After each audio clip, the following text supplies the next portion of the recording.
I think when I hear about your work, Russell, that one of the great answers that you've had to the skeptics, and there were government monitors, skeptical people monitoring your work for well over a decade, year after year, you'd ask them to try it themselves. Yeah, principally when we would have people come to our laboratory from the government to see something psychic, our strategy was to have them do the psychic thing themselves rather than give them a demonstration of psychic functioning. We would like to have them experience their own data so that they would have their own data to deal with rather than our story about what some unknown psychic had done for them. And they would then go back to Washington and be our best advocates because they could describe their own experience. And we did this right up to the level of the Undersecretary of Defense. So what you're saying is that this remote viewing ability, although most people probably assume that they cannot do it, is actually much more widely spread in the population than people appreciate. I guess it just doesn't occur to most people to try it. It is widely spread in the population, and the principal thing that I have to tell you today, after 20 years of work at Stanford Research Institute, is that psychic abilities are real, they're available, and they're free. You do not have to pay thousands of dollars to get in touch with your psychic abilities. Even though remote viewing is very hot on the internet, there are many opportunities to pay people a lot of money to learn how to do remote viewing. The secret is that there's no secret. After 20 years of work at SRI doing this activity for the CIA, and we spent more than $20 million, what we discovered is that the ancient Hindus, Patanjali, 500 years before Christ, had it right. Patanjali wrote a handbook describing how to get in touch with your psychic abilities on the path to transcendence. The Yoga Sutras. The Yoga Sutras. Of course, Patanjali said, you're not going to be interested in the fact that you can look into the future or look into the distance. That's just a stumbling block on the road to transcendence. But he felt that the aspirant should know that you will run into these paranormal abilities so that you shouldn't get attached to them. Now, you yourself have been a remote viewer as a research subject in addition to being the scientific observer. Yes, the good news is that we found that even a scientist can develop his psychic abilities. One of the experiments that we did involved describing what was happening in South America during an extended trip by one of our researchers, and in the course of that, our very successful psychic, Pat Price, who we'll talk about later, didn't show up, and I was called upon to do the experiment myself. Well, let's come back to that, but why don't we show our viewers some of the illustrations I'd be happy to do that. That we have, so that people can get more of a graphic sense of what we're referring to when we talk about remote viewing. In the remote viewing experiments, which we now widely publish, starting in the Proceedings of the Electrical Engineering Society, so I'm not just talking about the best ever things that happened one day in the laboratory.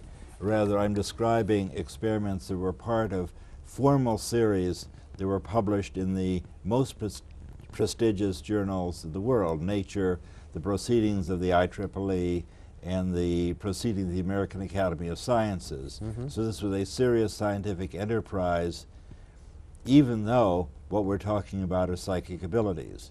In one of these instances, I was working with a volunteer subject named Patrick Price, who was a retired police commissioner from the city of Burbank. He had heard about our ESP experiments and told us that he, Price, had been doing this for years to catch criminals.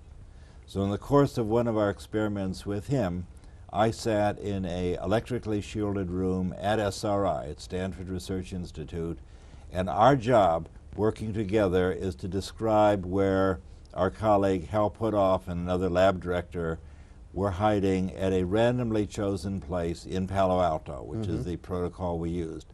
I had no idea where they had gone in principle, and of course I didn't know where they had gone that day. So as I sat with Price, he closed his eyes and polished his glasses and said, what I see is that there is a rectangular pool filled with water about 75 by 90. It was actually 75 by 100. And he said, I see a circular body of water 100 feet in diameter, and it's really 110. So we thought that was very astute, precise psychic functioning. He described these things to within 10% of their true value as viewed from miles away. And we're looking at an illustration now that shows a schematic of that location right next to the drawing that Pat Price made. That's right. Of it during the remote viewing session. And it's a pretty good approximation. Yes. And he went on to say, this place looks to me, from my experience, like a water purification plant.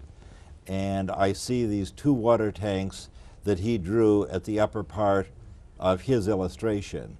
And we said, well, it's a good description of the place in general, and just from his analytic noise and memory, he created these water tanks, which of course are not there.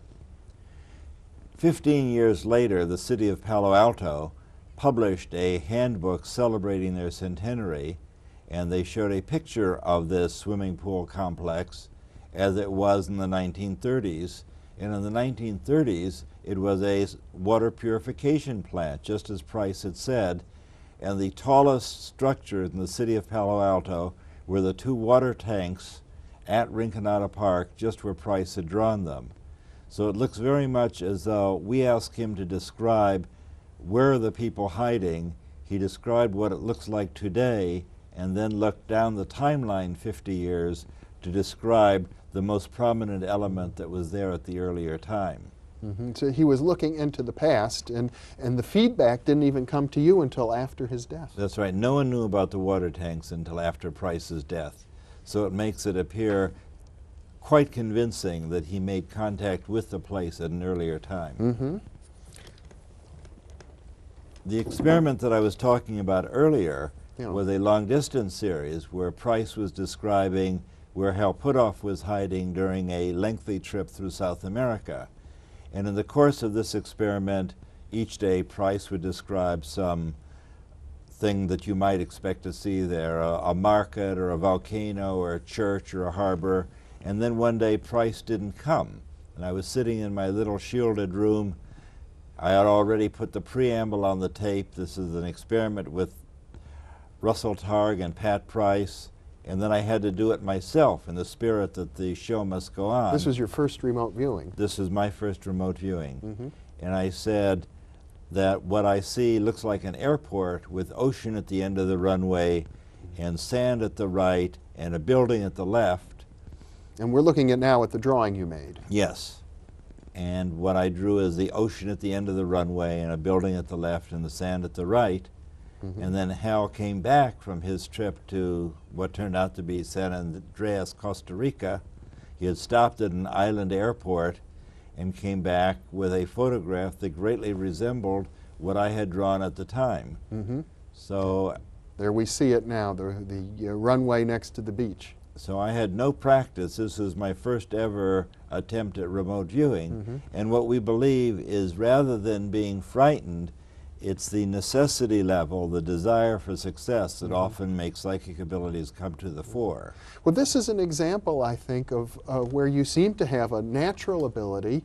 It's probably widely distributed, but we don't get much encouragement in our culture to actually do remote viewing. Probably many people could do what you did. I'm sure they could, because year after year, we would have government scientists and skeptical contract monitors come to the laboratory, and we would show them how to get in touch with a part of themselves that would be psychic, and they then go back to Washington with a photograph of the location and their drawing.